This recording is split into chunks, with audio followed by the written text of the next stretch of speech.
ஓம் நமோ வெங்கடேஷாய. காசி தமிழ்ச்சங்கமம் 3.0 மூலமாக காசி கும்பமேளா நடந்த பிரயாக்ராஜுக்கு அழைச்சிட்டு போன வீடியோ ஆல்ரெடி டே 1 டே 2 டே 3 விலாகாக ஷேர் பண்ணிக்க.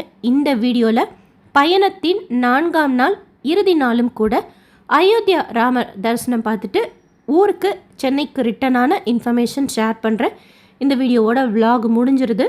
முதல் நாள் காசி விஸ்வநாதர் விசாலாட்சி தரிசனம், 2ஆம் நாள் கங்கை ஸ்நானம், 3ஆம் நாள் பிரயாக்ராஜ் கும்பமேளாவில் புனித நீராடல் முடிச்சுட்டு மத்தியானம் கிளம்பி அயோத்தியாவுக்கு ரீச் ஆகிறதுக்கு நைட்டு 11 மணி ஆகிடுச்சு. டிராஃபிக்கெல்லாம் தாண்டி அயோத்தியா பஸ் ஸ்டாண்டில் தான் ஃபுட்டு அரேஞ்ச் பண்ணியிருந்தாங்க, ஒரு டென்ட்டு போட்டு. அங்கே சாப்பிட்டு எங்கள் எல்லாருக்குமே ஒரு இடத்துல ரூம் அலாட் பண்ணியிருந்தாங்க. ஒரு சிலருக்கு 5 ஸ்டார் ஹோட்டல் போல் அலாட் பண்ணியிருந்தாங்க. எங்களுக்கு விஜயராகவ மட் அப்படிங்கிற ஒரு மடத்தில் அலாட் பண்ணியிருந்தாங்க. ஓரளவுக்கு ரூம்ஸ் எல்லாம் நல்லா தான் இருந்தது. நைட்டு 1 மணி ஆகிடுச்சு அந்த ரூமுக்கு போய் ரீச் ஆகிறதுக்கு. ஏன்னா பஸ் இறக்கி விட்ட இடத்துலேருந்து ஒரு 10-15 நிமிஷம் நடந்து வேற போகணும். 1 மணிக்கு ரீச் ஆனாலுமே காலையில் 5:30 மணிக்கெல்லாம் செக் அவுட் பண்ணிடணும் அப்படின்னு சொல்லியிருந்தாங்க. ஆன் டைமுக்கு நாங்களும் கிளம்பிட்டோம். பஸ்ஸை இறக்கி விட்டதுலேருந்து இந்த மட்டுக்கு வர்றதுக்கு போகிறதுக்கெல்லாம் கூட ஒருத்தர் வருவார் அழைச்சிட்டு போகிறதுக்கு, ஏன்னா நமக்கு வழி தெரியாதுன்னு சொல்லிட்டு.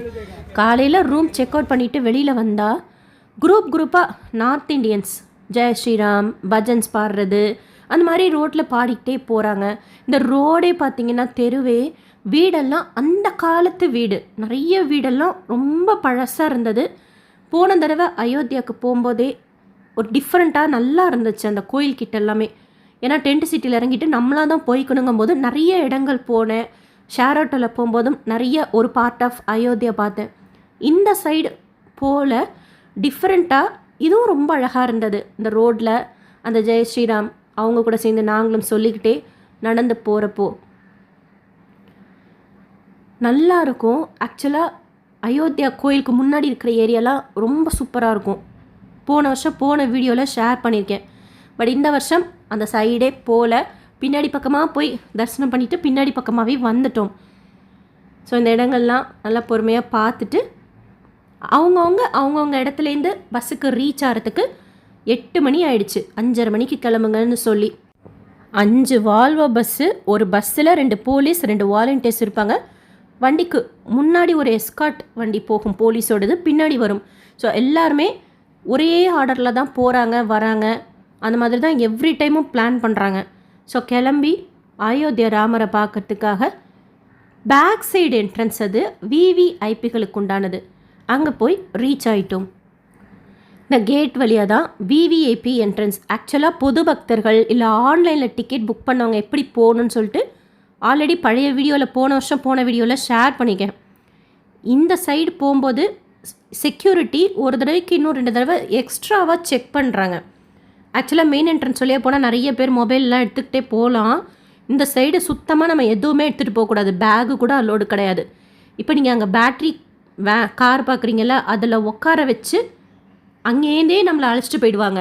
கோயில் படி வரைக்கும் அழைச்சிட்டு போகிறாங்க. ஸோ நம்ம எங்கேயும் நடக்க வேண்டாம். இங்கே செக்யூரிட்டிக்கு மட்டும்தான் நம்ம கொஞ்சம் நேரம் நிற்கிற மாதிரி இருக்கும். எங்களுக்குள்ளார எல்லா செக்யூரிட்டியும் முடிச்சுட்டு அதுக்கப்புறமா இந்த பேட்ரி காரில் உட்காந்தா கோயில் படி வரைக்கும் அழைச்சிட்டு போய் தனி லைனில் தான் தரிசனம் பார்க்குறதுக்கு அலோ பண்ணுறாங்க. போன தடவை பார்த்ததை விட ஒரு 5 ஸ்டெப்பு 6 ஸ்டெப்பு முன்னாடி பார்த்தது இன்னும் கிட்ட குட்டி குழந்தை ராமரை பார்த்த மாதிரி ஒரு ஃபீல் இருந்தது. பெருசாக தள்ளி எல்லாம் விடலை. நான் வெளியிலேருந்து மறுபடியும் க்யூவில் ஜாயின் பண்ணி 2வது வாட்டியும் தரிசனம் பார்த்தேன். ரொம்ப சந்தோஷமாக திருப்தியாக இருந்தது. ஏன்னா திவ்ய தேசம் அயோத்தியா. ஸோ அவரை போய் இன்னொரு தடவைலாம் வருவேனா அப்படின்னு நினச்சிக்கிட்டே இருந்தேன். பார்த்தா 1 இயருக்குள்ளாரே மறுபடியும் வரவழைச்சதுக்கு தேங்க்ஸ்ன்னு சொல்லிவிட்டு தரிசனம் பார்த்துட்டு வந்தேன். இந்த படி ஏறி போனால் உள்ள மூலவர் குழந்தை ராமர் இருப்பார். இந்த படியிலேருந்து அந்த ரைட் சைடில் கொஞ்சம் முன்னாடி தான் வண்டியிலேயே இறக்கி விட்டாங்க. அந்த அளவுக்கு கிட்ட வந்து நாங்கள் இறங்கிக்கிட்டோம். இந்த வீடியோ அங்கே இருக்கிற ஒரு போலீஸ்கிட்டேருந்து கேட்டு வாங்கி எடுத்து என்னோடய வாட்ஸ்அப்புக்கு அனுப்பிச்சிக்கிட்டேன். அந்த மாதிரி நிறைய பேர் எடுத்துக்கிட்டாங்க. ஏன்னா எங்கள்கிட்ட யார்ட்டையுமே மொபைல் இல்லைங்கிறதுனால. இந்த படி ஏறி உள்ளே போகணும். குழந்தை ராமரோட தரிசனம். இது மெயின் என்ட்ரன்ஸ். மெயின் என்ட்ரன்ஸில் பொது பக்தர்கள் செம்ம க்ரௌடு, நிறைய பேர் மொபைல் வச்சுருந்தாங்க. பட் எங்கள் சைடு ஸ்ட்ரிக்டாக மொபைல் அலோவே பண்ணலை. அங்கே இருக்கிறவங்கள்ட்ட ரெக்வஸ்ட் பண்ணி எடுத்த வீடியோ இதெல்லாம்.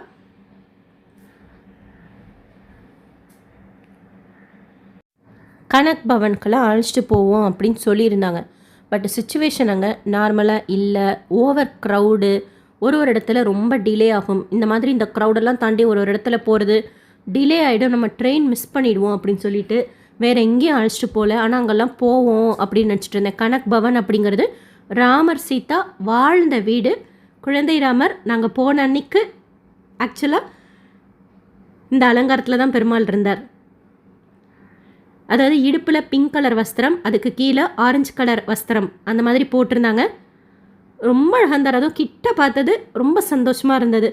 ஸோ தரிசனம் முடிச்சுட்டு அங்கே ஃபோட்டோ செஷன்லாம் முடிச்சுட்டு மறுபடியும் அதே பேட்ரி காரில் வந்து இது பஸ்ஸு நிற்கிற இடத்துல ஒரு 5 நிமிஷம் டைம் கொடுத்தாங்க. அதுக்குள்ளார ஆளுங்கள்லாம் வந்துட்டு கிளம்புங்க போகணும் அப்படின்ட்டாங்க. அந்த 5 நிமிஷம் கேப்பில் ஓரளவுக்கு என்ன வாங்க முடியுமோ சுவாமி படங்கள்லாம் வாங்கிட்டு பஸ்ஸில் கிளம்பிட்டோம். இது சாரையு நதி. இந்த ரிவரில் போன தடவை போட்டிங் போய் வீடியோ ஷேர் பண்ணியிருந்தேன். 100 ருபீஸ் போட்டிங், கொஞ்சம் தூரம் அழைச்சிட்டு போவாங்க, சூப்பராக இருக்கும். ஒரு பெரிய நதி இது. இங்கேயும் ஆர்த்திக்கெல்லாம் அழைச்சிட்டு போவாங்க அப்படின்னு தான் சொல்லியிருந்தாங்க ஐட்னரியில். பட் டைம் இல்லைன்னு சொல்லிட்டு அழைச்சிட்டு போகல. அதுக்கப்புறமா அதே அயோத்தியா பஸ் ஸ்டாண்டுக்கு வந்து மார்னிங் பிரேக்ஃபாஸ்ட்டை சாப்பிட்டுக்கிட்டோம். கொஞ்சம் நேரம் எல்லாம் ரிலாக்ஸ் பண்ணிக்கிட்டாங்க. 12 மணி போல் இங்கேருந்து கிளம்பிட்டோம் பஸ்ஸில். மத்தியானம் லன்ச்சு பஸ்லையே பேக்கடாக கொடுத்துட்டாங்க. ஸோ இது அயோத்தியா பஸ் ஸ்டாண்ட். கிளம்புறதுக்கு மனசே கிடையாது. ஒரு அழகான ஊர் அயோத்தியா. அதாவது கோயில்கிட்ட ஃப்ரண்ட் சைட்லாம் சொல்கிறேன், அந்த லதா மங்கேஷ்கர் சோக்குன்னு சொல்லிட்டு ஒன்று இருக்கும். அங்கேருந்து ரொம்ப அழகாக இருக்கும் இந்த ஊர். அந்த டுக்டுக்கில் போகிறதா இருக்கட்டும், அதுக்கப்புறமா அந்த வீதிகளில் நடக்கிறதா இருக்கட்டும், ஆஞ்சநேயர் கோயிலுக்கு அழைச்சிட்டு போவோம் அப்படின்னாங்க. அதெல்லாமே மிஸ் ஆகிடுச்சு ஓவர் க்ரௌடுனால. நியூஸ்லலாம் வந்திருந்தது அப்படின்னு சொல்லிட்டு நிறைய பேர் கால் பண்ணியெல்லாம் கேட்டாங்க, சேஃபாக இருக்கீங்களா? அயோத்தியாவில் நிறைய க்ரௌடு இருக்குது அப்படின்னு சொல்லிட்டு நியூஸில் வருதே அப்படின்னு சொல்லிட்டு அந்த அளவுக்கு க்ரௌடு இருந்ததுனால வேறு எங்கேயும் அழைச்சிட்டு போகல.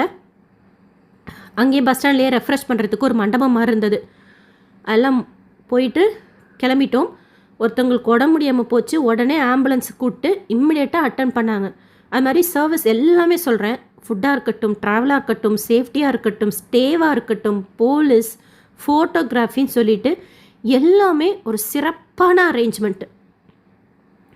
வேல்மாறல் விரதம் இருக்கேன் 48 நாட்கள். ஸோ ஒரு நாளும் மிஸ் பண்ணலை. ட்ரெயின்லேயா இருக்கட்டும், தங்கின ஹோட்டல்லையா இருக்கட்டும், முருகனோட அருளால் எங்கேயும் மிஸ் பண்ணாமல் போக முடிஞ்சது. ஆன் த வேல ஒரு பெட்ரோல் பங்க்கிட்ட உட்காந்துக்கிட்டு கையிலேயே முதலே கொடுத்துட்டாங்க லன்ச்சு. அங்கே உட்காந்து சாப்பிட்டுக்கிட்டோம். அதுக்கப்புறம் டைம் பாஸ் பண்ணுறதுக்கு பஸ்ஸில் அந்தாக்ஷரி மாதிரி எல்லாம் பாட்டு பாடி சூப்பராக என்ஜாய் பண்ணிக்கிட்டே வந்தாங்க. எனக்கு தான் கொஞ்சம் டயர்ட் ஆகிடுச்சு. ஏன்னா பஸ் ட்ராவல் நான் கண்டினியூஸாக பண்ணதே இல்லை. எனக்கு கால்லாம் வலி வந்துருச்சு. மத்தியானம் 12 மணிக்கு அயோத்தியா பஸ் ஸ்டாண்ட்லேருந்து கிளம்பி காசியில் பனாரஸ் ஸ்டேஷனுக்கு வந்து ரீச் ஆகிறதுக்கு, அதே டி பாரிஸ் ஹோட்டலுக்கு ரீச் ஆகிறதுக்கு நைட்டு 8 மணி ஆகிடுச்சு. அவ்வளோ நேரம் லாங் ட்ராவல். ஆக்சுவலாக அவ்வளோ நேரம்லாம் ஆகாது, டிராஃபிக்னால அவ்வளோ லேட் ஆகிடுச்சு. டின்னர் அந்த டி பாரிஸ் ஹோட்டலில் சூப்பராக இருந்தது. ஒரு ஸ்வீட் கொடுத்துருந்தாங்க, செம்ம டேஸ்ட்டாக இருந்தது. பேர் தெரியல அப்படின்ட்டு எங்கள் கூட ட்ராவல் பண்ண போலீஸ்கிட்ட கேட்டேன், மேம் ஸ்வீட் நேம் கியா ஹே அப்படின்னு. அவங்க பேர் தான் கேட்குறேன்னு நினச்சிக்கிட்டு அவங்க பேர் சொன்னாங்க. அது செம்ம காமெடி ஆயிடுச்சு. கீர் கதம் அப்படின்னாங்க அந்த ஸ்வீட் நேம். சூப்பராக இருந்தது. பனாரஸ் ஸ்டேஷனுக்கு ரீச் ஆனோன்னா பிஜேபி அவங்கெல்லாம் இருந்தாங்க எங்களை சென்ட் ஆஃப் பண்ணுறதுக்காக. நான் ஃப்ரெண்ட்லேயே போயிருந்ததுனால பெரியவங்களோட லக்கேஜ் எல்லாம் இவங்க தூக்கிட்டாங்க. ஏன்னா பிளாட்ஃபார்ம் படி ஏறி தான் வரணும். சூப்பராக சென்ட் ஆஃப் பண்ணாங்க. மறுபடியும் வாங்க அப்படின்னு கூப்பிட்டு நாங்கள் ரெடி. கூப்பிட்றதுக்கு அவங்க ரெடியாக இருந்தது தெரியல, பட் ரொம்ப அன்பாக போயிட்டு வாங்க அப்படின்னு சொல்லிட்டு சென்ட் ஆஃப் பண்ணாங்க. அதுக்கப்புறமா கொஞ்சம் டிலேவாக தான் ட்ரெயின் கிளம்பிச்சு. கிட்டத்தட்ட போக போக போக போக 5.5 மணி நேரம் டிலே ஆகிடுச்சு. இருந்தாலும் அந்த ட்ரெயின் பெருசாக கஷ்டமாக தெரியல. ஏன்னா நிறைய பேர் இன்னும் க்ளோஸ் ஆகிட்டோம். ட்ராவல் பண்ணும்போது பேசிக்கிறதா இருக்கட்டும், அதுக்கப்புறமா நம்பர் ஷேர் பண்ணிக்கிறதா இருக்கட்டும், அந்த மாதிரி. இது பிரயாக்ராஜ் ஸ்டேஷன். கொஞ்சம் க்ரௌடாக இருந்தது பிரயாக்ராஜ். சும்மா எப்படி இருக்குன்னு தெரிஞ்சுக்கிறதுக்காக முடிச்சிருந்து பார்த்து இந்த ஸ்டேஷனுக்குலாம் அடுத்து எப்போ வரப்போகிறோமோ அப்படின்னு சொல்லிட்டு. பிரயாக்ராஜ் ஸ்டேஷன் இது. சேஃபாக 5.5 மணி நேரம் டிலே ஆனாலும் சென்னை எக்மோருக்கு ரீச் ஆகிட்டோம். விடிஞ்சால் என்ன சமைக்கணுங்கிற கவலை இல்லை. வீட்டு வேலை எதுவும் கிடையாது. வேலைக்கு கையில் சாப்பாடு, சுற்றி பார்க்கறது, தூங்குறது, பேசுறது, ரிப்பீட்டு அந்த மாதிரி ஒரு ஒரு மறக்கவே முடியாத ஒரு 8 நாள் அனுபவம் இது. ரொம்ப சந்தோஷமாகவும் சிறப்பாகவும் சேஃபாகவும் இருந்தது இந்த காசி தமிழ்ச்சங்கமம் 3.0வோட பயணம். வீடியோஸ் எல்லாம் பார்த்ததுக்கு ரொம்ப தேங்க்ஸ். மற்ற கேட்டகரியில் நீங்கள் போயிருந்தீங்கன்னா உங்களுக்கும் இதே மாதிரி தான் இருந்ததா, இல்லை வேறு மாதிரி சேஞ்சஸ் இருந்ததா அப்படின்னு சொல்லிட்டு ஷேர் பண்ணுங்கள். நான் ஒரு சிலர் சொன்னாங்க. ஆக்சுவலாக ஒரு ஸ்டேஜில் 3rd கேட்டகரியில் வந்தவங்களும் நாங்களும் மீட் பண்ணிக்கிட்டோம் டி பாரிஸ் ஹோட்டலில். அப்பயுமே ஒரு கேட்டகரியில் போனவங்களுக்கும் நம்ம சேனல் சப்ஸ்கிரைபர்ஸ் இருந்ததுனால சில இன்ஃபர்மேஷன் கிடைச்சது.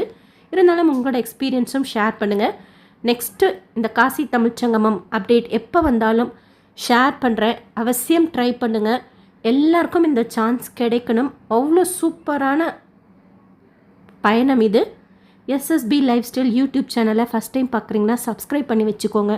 திருப்பதி பற்றின அப்டேட்ஸ் எவ்ரிடே ஷேர் பண்ணுறேன். அப்பப்போ தமிழ்நாட்டில் இருக்கக்கூடிய கோயில்கள், மற்ற ஸ்டேட்ஸில் இருக்கக்கூடிய கோயில்கள் பற்றின இன்ஃபர்மேஷனும் ஷேர் பண்ணுறேன். அயோத்தியாவில் நிறைய ப்ரைவேட் ஹோட்டல்ஸ் இருக்குது. ஆன்லைன்லேயே பார்த்து நம்ம புக் பண்ணிக்கலாம். போன தடவை போகும்போதும் டென்ட் சிட்டியில் ஸ்டே பண்ணிக்கிட்டதுனால எனக்கு எக்ஸாக்டாக தெரியல. ஸோ நல்லா இருந்துச்சு இந்த பயணம்.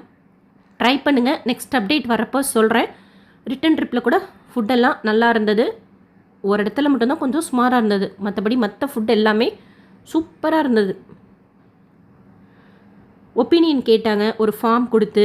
அப்புறம் ஒரு ஐஐடி ஸ்டாஃப் வந்து அவங்க ஐஐடியோட ஸ்டாஃப் அவங்க வந்து இந்த ட்ரிப் எப்படி இருக்குன்னு சொல்லிட்டு ஓரலாக சொல்லி அவங்க எழுதிக்கிட்டாங்க. வேறு என்னென்ன இம்ப்ரூவ்மெண்ட் செய்யலாம் அப்படிங்கிறதும் கேட்டாங்க. நிறைய பேர் நிறைய இம்ப்ரூவ்மெண்ட் சொன்னாங்க. ஸோ சென்னை எக்மோருக்கு வந்து ரீச் ஆனோன்னா என் ஹஸ்பண்ட் வந்து அழைச்சிட்டு போயிட்டாங்க வீட்டுக்கு. சென்னை எக்மோருக்கு அப்புறம் தாம்பரம், செங்கல்பட்டு, மதுரை, கன்னியாகுமரியில் அவங்கவுங்க ஊரில் அவங்கவுங்க இறங்கிட்டு இன்னுமுமே வாட்ஸ்அப்பில் அந்த குரூப் கண்டினியூ ஆகி பேசிக்கிட்டு தான் இருக்கோம். அண்ட் எங்கள் கேபினில் போனவங்களுக்குன்னு சொல்லிட்டு தனியாக ஒரு வாட்ஸ்அப் குரூப் ஓப்பன் பண்ணி பேசிக்கிட்டு தான் இருக்கோம். ரொம்ப நல்லா இருந்தது. நிறைய ஃப்ரெண்ட்ஸ் கிடைச்சாங்க. இந்த மாதிரி ட்ரெயினில் நிறைய பேர் என்ஜாய் பண்ணாங்க. அதை உட்காந்து என்ன மாதிரி ஒரு சிலர் நிறைய பேர் உட்காந்து என்ஜாய் பண்ணோம். வாலண்டியர்ஸ் அண்ட் ட்ராவல் டைம் ஸ்டாஃப்லாம் ரொம்ப சப்போர்ட்டிவாக இருந்தாங்க. விஜயவாடா இது கனகதுர்கா கோயில் கோபுரம் ட்ரெயின்லேருந்து பார்த்தது ஒரு சந்தோஷம். நல்லா ஹெல்ப் பண்ணாங்க வாலண்டியர்ஸ் எல்லாமே. இந்த வீடியோ லைக் பண்ணி நிறைய பக்தர்களுக்கு ஷேர் பண்ணுங்கள். நெக்ஸ்ட் டைம் அப்டேட் வந்ததும் நானும் ஷேர் பண்ணுறேன். ட்ரை பண்ணுங்கள். ஷியோராக இது ஒரு மறக்க முடியாத அனுபவமாக இருக்கும் நமக்கு. இந்த ட்ரிப் அரேஞ்ச் பண்ண ஒவ்வொருத்தருக்கும் மனமார்ந்த நன்றி. அப்படி ஒரு மறக்க முடியாத ட்ரிப் இது. எனக்கு மட்டும் இல்லை, எல்லாருக்குமே இருந்திருக்கும். தேங்க்யூ.